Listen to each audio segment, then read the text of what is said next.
This chassis module came out of a customer's 2018 Freightliner M2. The errors this unit was outputting was enough to put the truck out of commission.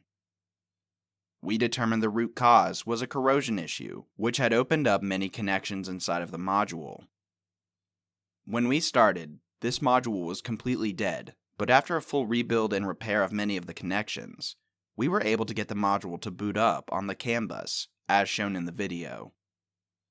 This module was shipped out overnight, and the truck was on the road the next day with our 2-day rush service, getting it back in shape ASAP.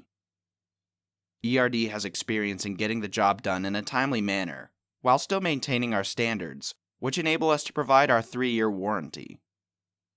So, if you are down and need rapid help, please call us, and we can work to get you back up and running.